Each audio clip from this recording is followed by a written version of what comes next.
Hey friends, imagine traveling across the world, leaving behind your job, your comfort, maybe even your safety, just to stand in solidarity with a people who are suffering.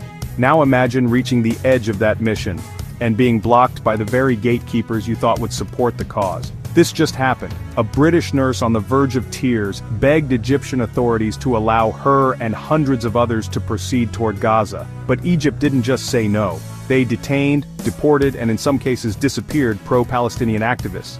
Why? If Egypt officially condemns Israel's actions in Gaza, if it claims to support Palestine, then why block a peaceful humanitarian march? This story is not just about a blocked road, it's about global hypocrisy, strategic double games, and a crisis unfolding in plain sight. And if this kind of deep dive into hidden truths interests you, maybe hit the subscribe button right now so you don't miss future episodes here on Mr. America. Let's uncover what really happened, and why Egypt, of all countries, tried to stop people from helping Gaza. The march, officially called the Global Conscience Convoy, was an international initiative. Over 1,000 activists from more than 40 countries were involved. Doctors, journalists, students, and even clergy flew to Cairo. Their mission? To walk peacefully toward the Rafah crossing, the only non-Israeli controlled entry into Gaza. But Egypt stopped almost everyone. Visas were revoked, passports confiscated, some were even denied food or water in detention. Why such a harsh response? One British nurse named Sharon, her name changed for privacy, went viral when she broke down at the gates, pleading with the guards. Please, we're nurses. We just want to help people. And yet, Egyptian authorities pushed her back. This is where the real story begins. Egypt has a complex position. Publicly, they condemn Israeli bombings. They've hosted ceasefire talks. They've called for humanitarian aid. But privately, Egypt is extremely nervous. Why? Because the Rafah border is a double-edged sword. If they open it completely, Hamas might strengthen or even flee into the Sinai Peninsula, risking Egypt's national security. But if they close it, they look complicit in Israel's siege. So they try to manage the optics, open the border just enough for headlines, but block anything that might spiral into a security or political headache.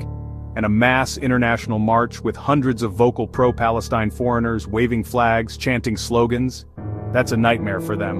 And if you've made it this far, maybe consider subscribing. We try to unpack stories exactly like this, things that sound simple, but hide massive geopolitical complexity underneath.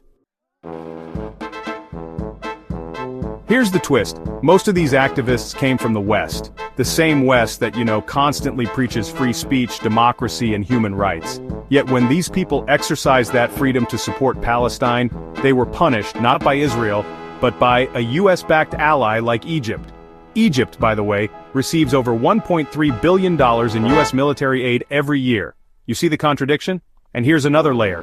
While European activists were being deported, Western governments remained silent, no strong condemnations, no real pressure on Egypt. So here's a question for you. Why do countries that claim to support freedom look the other way when their allies crush it?